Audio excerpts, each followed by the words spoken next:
Hey guys and gals, it's Dr. Marci, and this is a subject where I feel I'm actually very qualified to talk about. I am certified in vestibular and concussion rehab and management. So, going through that certification, we talk a lot about needs of the client in terms of supplement and nutrition.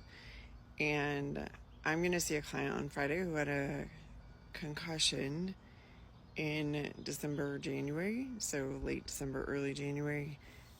It is now almost May. He is not better.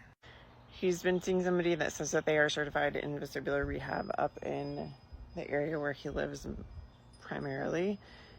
He's about an hour and a half away from me, and his mom and I know each other through a board that I sit on. I wanted to know what the blood work said because it would guide us on what else is happening.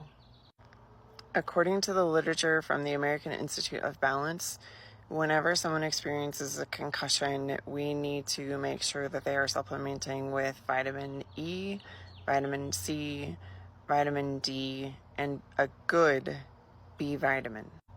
They also should consider coming off of statins for a short period of time as the brain needs cholesterol to heal. The intake for this person, he's 24 years old, will be on Friday. I do not know if he's on a statin, but if he is, we are going to recommend cessation because his cholesterol is actually too low. Blood work from 2 years ago showed that his cholesterol was at 165 total cholesterol. His triglycerides were above 300. His HDL was at 45 and his LDL was 70.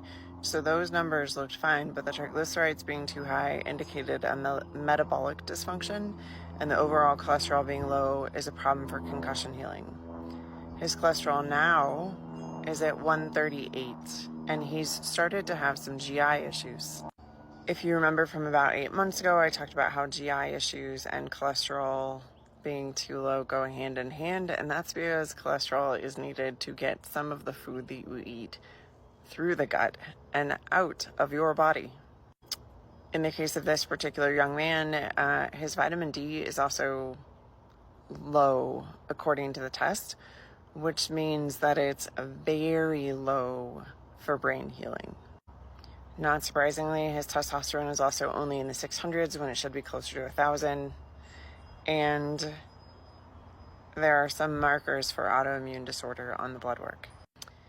It'll probably take us somewhere between 4 and 6 months to get his system completely balanced out, but my guess is he'll start feeling his brain working again in about 6 weeks. If you feel like you've been doing the same thing over and over again and you aren't getting results and you'd like to have somebody take a deeper look at your blood work and work with you on actually healing your body, DM me blood work.